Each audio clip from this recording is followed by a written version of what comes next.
In Daniel chapter 9, Daniel prays to the Lord for answers about the prophecy of 70 years in Jeremiah. We looked at Jeremiah's prophecy of 70 years last week and found that in 606 BC, Jeremiah was given two prophecies of 70 years, one that takes place at the start of the timeline in ancient Babylon, and the other that occurs at the end of the timeline in Babylon the Great. However, in Daniel's time, they did not understand this. It says in Daniel verses 1 and 2 that in the first year of Darius, Daniel read about the prophecy of 70 years in Jeremiah and was confused and upset because he thought it had not been fulfilled. Scholars have debated over which year this occurred because they cannot find a King Darius who was the son of Ahasuerus and the seed of the Medes. However, the most common guess for who Darius the Mede represents in Daniel 9 is Darius the Great, whose reign began in 522 BC, which is 84 years after 606 BC.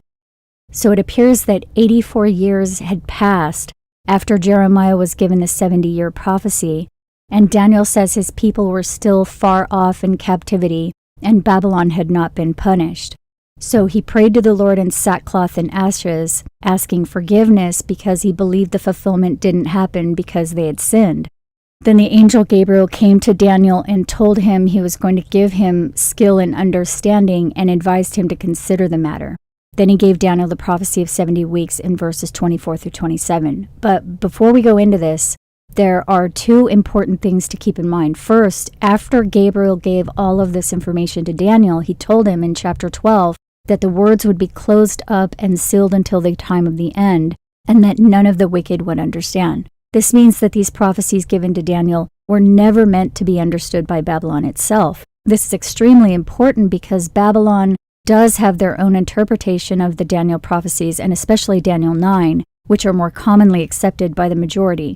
However, I've shown in other videos how we know for certain that those doctrines cannot be true, because most of them do not even use valid reasoning based on what the Bible actually says. And secondly, Babylon's more popular doctrines on this assume that Gabriel changed the prophecy of 70 years that the Lord gave to Jeremiah, telling Daniel that it was not 70 years but 70 weeks.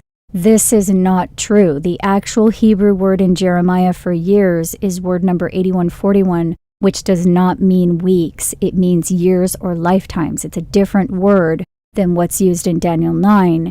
And if it were true that Gabriel changed Jeremiah's prophecy, then that would discount everything Jeremiah said. So it's important to understand that Gabriel's prophecy of 70 weeks does not change the prophecy of 70 years that the Lord gave to Jeremiah. The prophecy of 70 weeks adds more information to the prophecy of 70 years, but they're not one and the same, as you'll see. Gabriel's answer to Daniel's prayer was the actual fulfillment of the prophecy of 70 years in Jeremiah 29, which we saw in the previous video.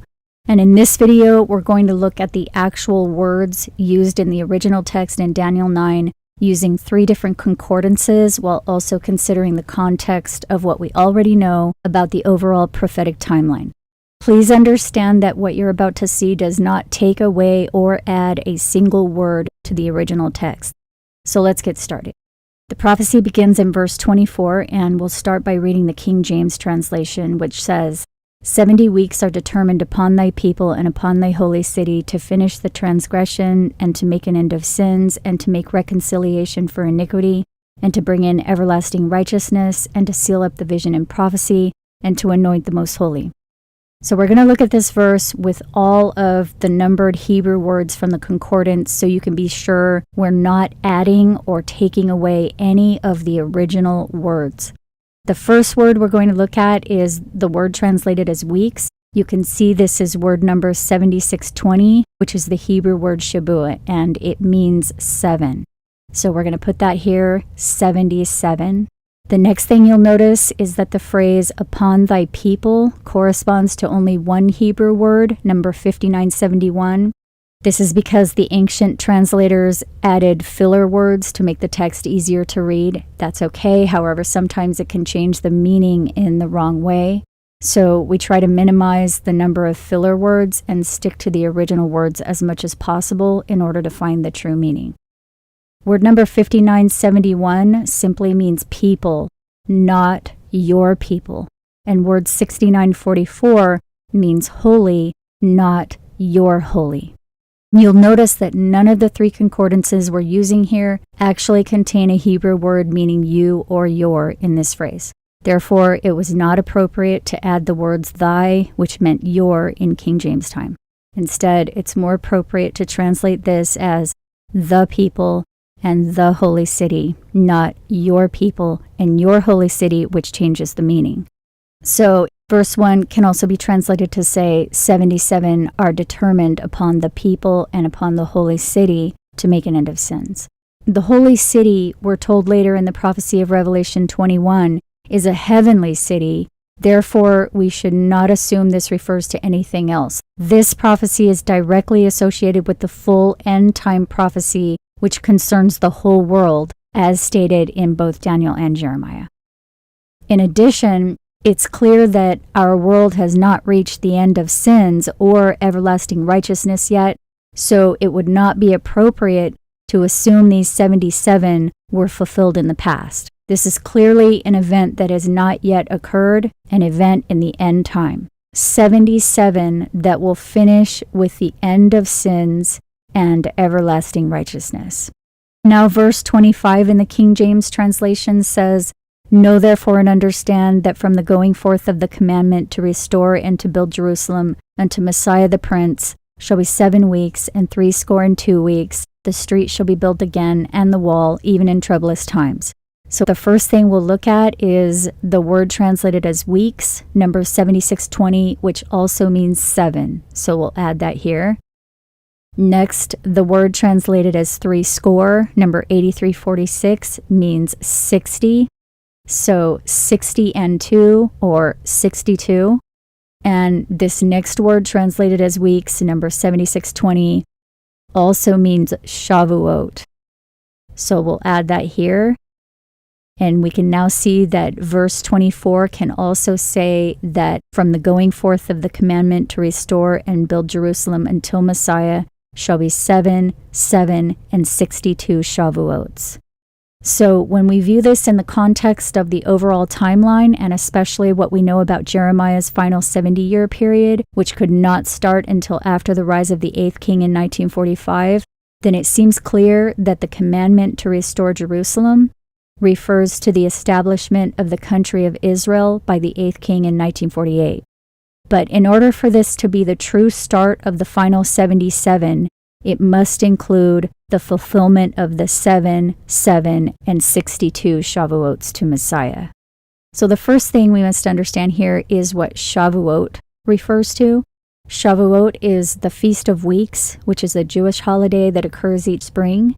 In 1948, the Jews observed Shavuot on June 13th and 14th, and this was 1 month after the country of Israel was officially declared on May 14th, 1948.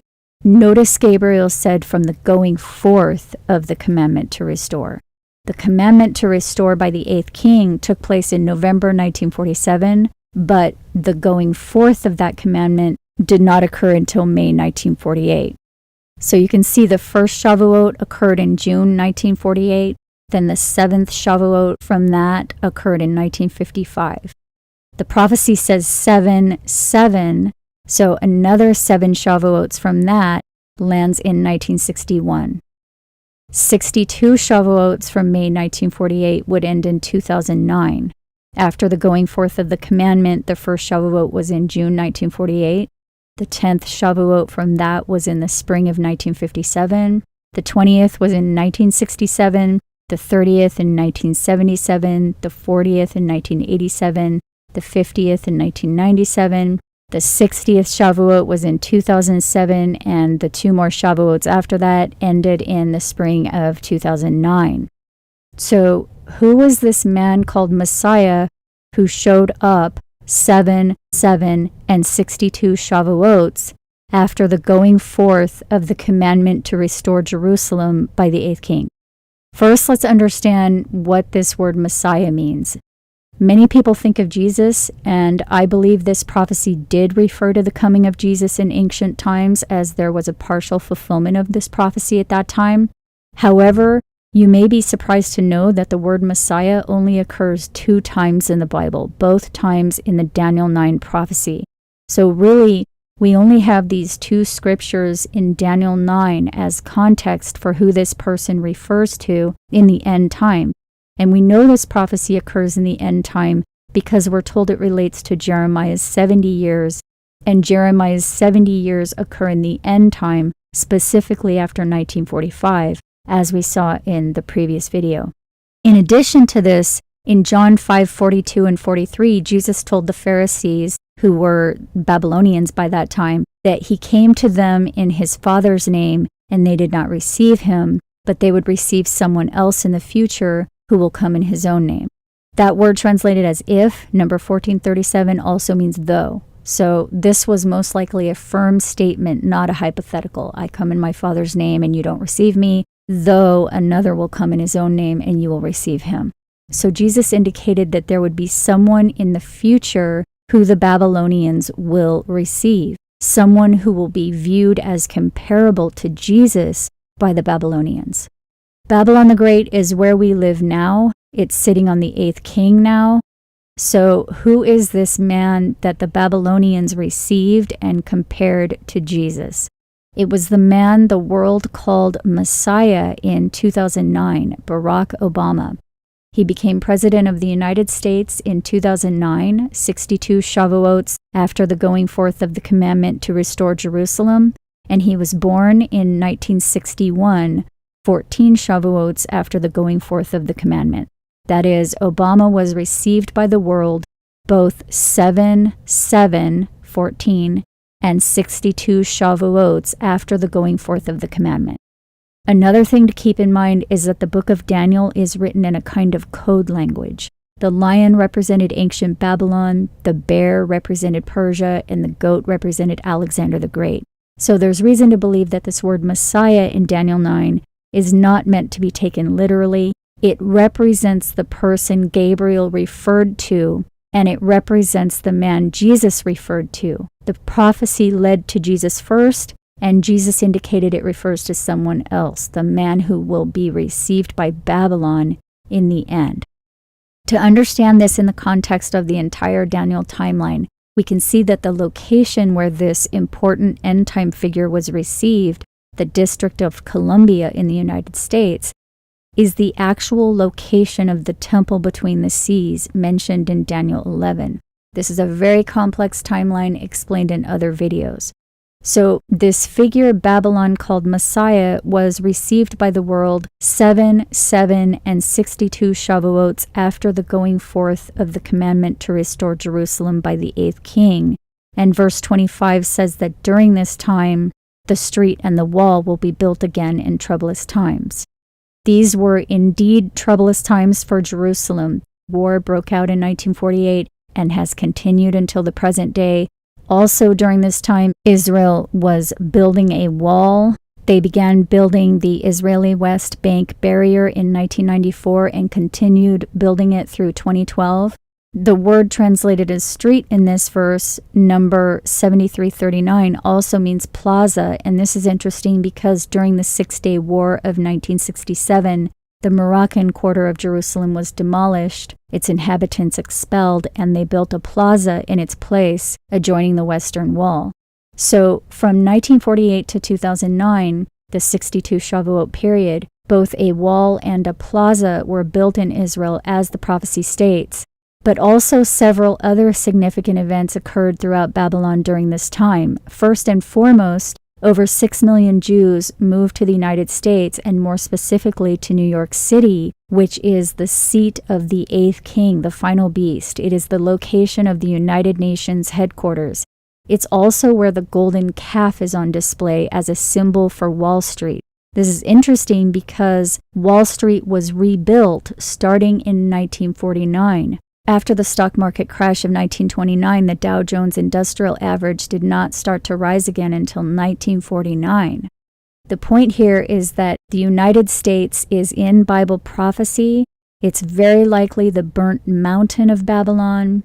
It is the location of the temple between the seas in Daniel 11, and even the position of the President of the United States is found elsewhere in the Daniel prophecy. But for now, at the very minimum, hopefully you can see that the fulfillment of Daniel 9 verse 25 connects Israel to the United States. And we're about to see more confirmation of that in the next verse.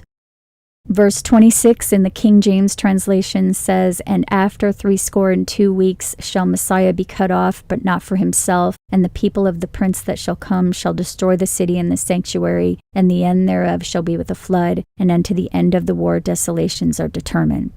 We already know that the word translated as 60, number 8346, means 60, so after 62.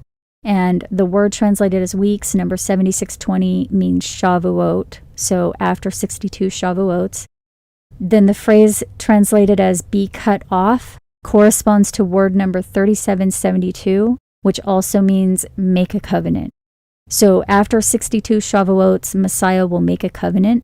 The next word after make a covenant is word number 5971, which also means nation. So the nation of the prince that shall come. Next, we'll look at the word translated as destroy, number 7843. It also means go to ruin. So the nation of the prince that shall come will go to ruin. Then the word translated as city, number 5892, also means cities. So the nation and its cities.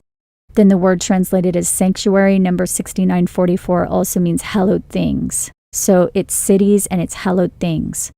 So verse 26 can also say, "And after 62 Shavuot shall Messiah make a covenant, and the nation of the prince that shall come shall go to ruin, and the cities and the hallowed things, and the end thereof shall be with a flood, and unto the end of the war desolations are determined."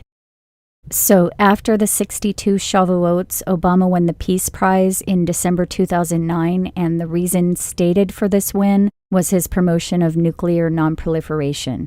This is a reference to the Nuclear Nonproliferation Treaty, which is a worldwide peace treaty initiated by the 8th King. There are several things to take note of concerning this treaty. It was first opened to signature in 1968, 7 years after Obama was born.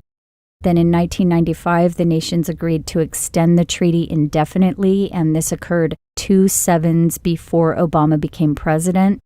Then 1 7 after Obama won the Peace Prize for his work on this treaty, a new version of this treaty was created by the nations. This new covenant is called the Treaty on the Prohibition of Nuclear Weapons. The mandate for this treaty was first adopted in December 2016, 7 years after Obama won the Peace Prize.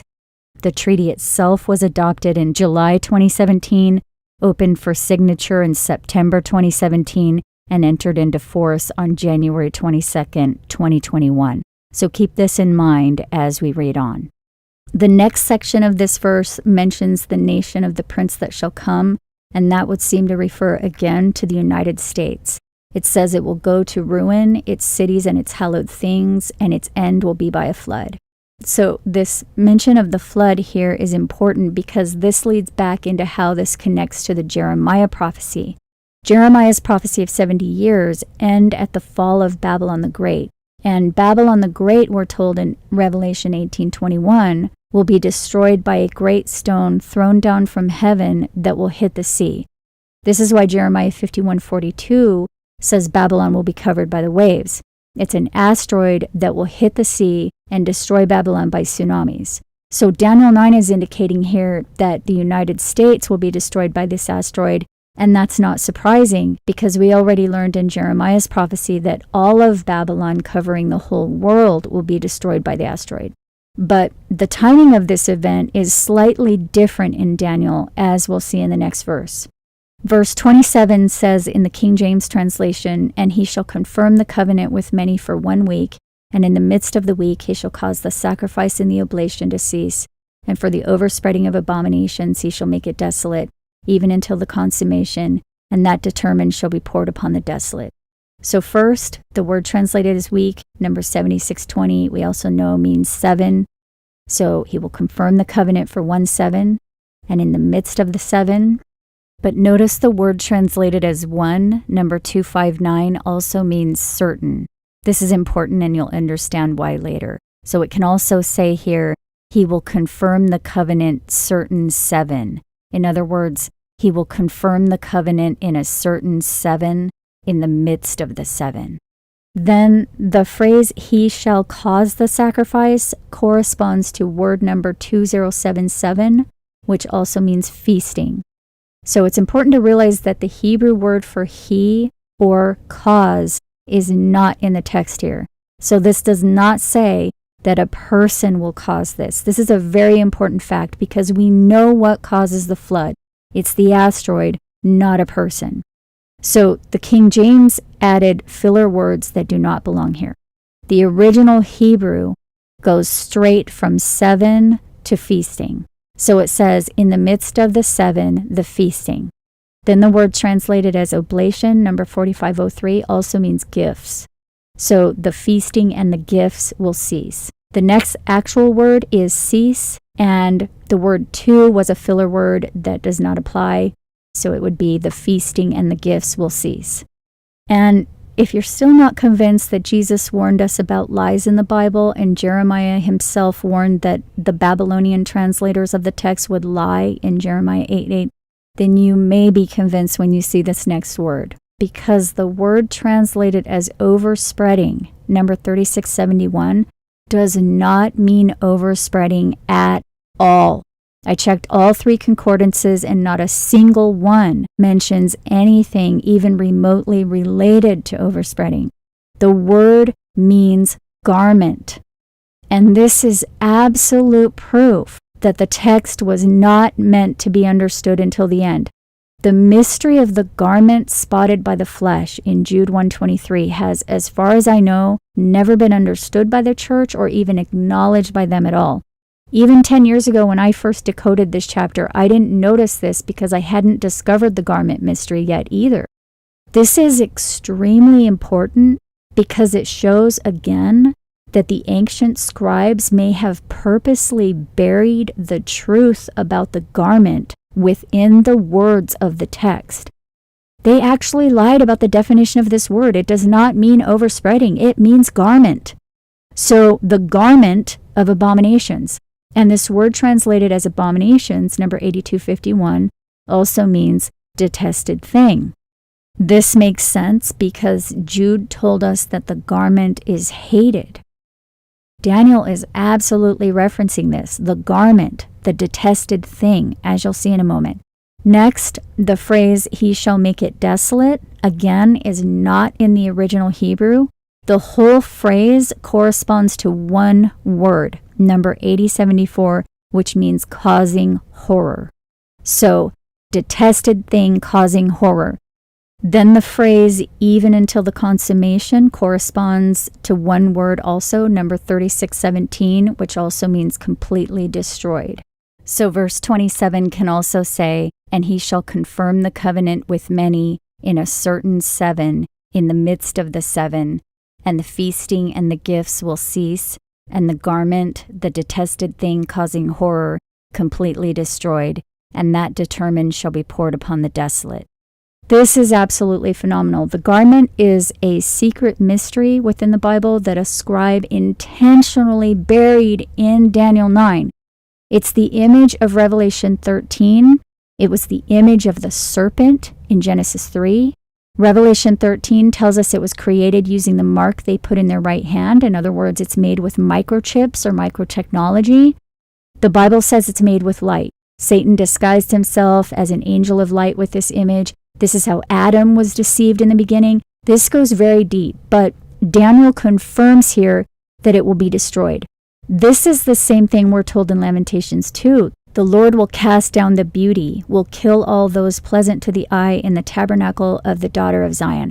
This is not about killing beautiful or pretty people. The fallen angels disguise themselves as beautiful people using this image. This is explained in other videos.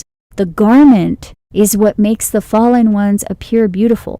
The garment is hated because it's a deception, and it causes horror because while they can disguise themselves as angels, they can also disguise themselves as talking serpents, Genesis 3, or dead relatives, Revelation 3:4, or anything else that could terrify a person into submission. They've been scaring and manipulating humans for millennia with this image. So Daniel 9 is saying that the garment, the detested thing causing horror, will be completely destroyed at the end. So the man called Messiah appeared both 7, 7, and 62 Shavuots after the going forth of the commandment to restore Jerusalem. After the 62 Shavuots, he won the Peace Prize for promoting the worldwide peace treaty. And 7 years later, in 2016, the same year he was cut off, a new version of this covenant was created.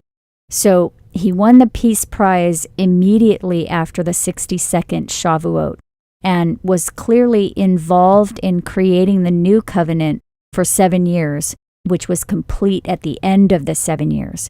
In other words, he was cut off at the same time the new covenant was created. This explains why this word in verse 26, number 3772, means both be cut off and make a covenant. Both things happened in 2016. And remember, this was not just Obama, this was also Biden who was involved in the creation of this new covenant. So it cannot be coincidence that this new covenant went into effect 2 days after Biden was inaugurated as president. So let's look again at what Gabriel said. Messiah will make this covenant, and the nation of the prince that shall come will go to ruin. Then it says, he will confirm the covenant with many in a certain 7. So it's now talking about the prince that shall come. The prince that shall come will confirm the covenant in a certain 7. Okay, so which 7 is the certain 7? All of this makes sense now that we know that there are literally 7 sevens in this entire recent fulfillment of this prophecy. So which one is the certain 7? Well, that becomes easy now that we're in the end time. Just like Gabriel told Daniel, it will not be understood until the end. We have to consider Jeremiah's 70 years, and they appear to have been accomplished in 2018. And 7 years after 2018 is 2025, and 2025 is exactly 77 after the going forth of the commandment in 1948. So this certain 7 appears to refer to the 7-year period after the accomplishment of Jeremiah's 70 years. So it says, the prince that shall come will confirm the covenant with many in the midst of that certain 7. And that is exactly what happened. The new covenant went into effect in the exact middle of the 7, 3.5 years after 2018 and 3.5 years before 2025. So this is not about the Antichrist. That's not what this is saying. Please click the upper corner for information on that false doctrine. Daniel 9 is pointing to the United States within a specific time period. That's what this is about. So if the 77 started in 1948, then it would end in 2025. That would mean the end of sins and everlasting righteousness would occur by 2025. And right now, in July 2021, that's only 3.5 years away. For more information, visit indigoflower.net. Thank you to those who make this work possible. If you value this information, please consider providing support. I hope you're doing well, and I'll talk to you again soon.